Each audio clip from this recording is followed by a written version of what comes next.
എന്നോട് നമ്മുടെ ഫാർമസിയിൽ റെഗുലർ ആയിട്ട് വരുന്ന പേഷ്യൻസ് ചോദിച്ചൊരു കാര്യമാണ്, D3 ഇവാലുവേഷൻ ചെയ്യാതെ വൈറ്റമിൻ D3 എടുക്കരുത്, വൈറ്റമിൻ D3 ഓവർ ആയി കഴിഞ്ഞാൽ അപകടമാണെന്നൊക്കെ പറഞ്ഞിട്ട് ഞാനൊരു വീഡിയോ ചെയ്തിട്ടുണ്ടായിരുന്നു. അതുപോലെ തന്നെ പ്രശ്നമാണ് വൈറ്റമിൻ D3 ആവശ്യത്തിന് നിങ്ങളുടെ ബോഡിയിൽ ഇല്ലെങ്കിലും 30 വയസ്സ് കഴിഞ്ഞവർ മസ്റ്റായിട്ടും വൈറ്റമിൻ D3 ഇവാലുവേഷൻ ചെയ്യുക. അത് വൈറ്റമിൻ D3യുടെ വാല്യൂ 20ൽ താഴെയാണെങ്കിൽ, ബിലോ 20 ആണെങ്കിൽ നിങ്ങൾ മസ്റ്റായിട്ടും ഡോക്ടറെ വിസിറ്റ് ചെയ്യുക. ചിലർക്ക് 10ലൊക്കെ താഴെയായിട്ട് മെഡിസിൻ എടുക്കാത്തവർ എനിക്കറിയാം. അപ്പോൾ നമുക്ക് ഭയങ്കര വൈറ്റമിൻ D3 കുറവാണോ എന്ന് നമുക്ക് തോന്നിപ്പിക്കുന്ന കുറച്ച് സിംറ്റംസ് സിമ്പിളായിട്ട് മനസ്സിലാവുന്ന രീതി ഞാൻ പറഞ്ഞുതരാം.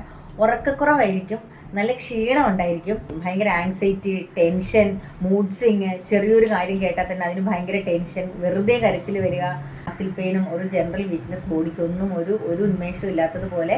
അതുപോലെ തന്നെ ആസിഡ് റിഫ്ലക്സിന് കാരണമാവാറുണ്ട്, ഭയങ്കരമായിട്ട് ഹെയർ ഫോൾ ഉണ്ടാവും. അപ്പോൾ ഇത്തരം യൂസ്ഫുൾ ഇൻഫർമേഷൻസ് ഇഷ്ടമാണെങ്കിൽ എൻ്റെ ചാനൽ ഒന്ന് സബ്സ്ക്രൈബ് ചെയ്യുക. Thanks for watching. Bye from Asha.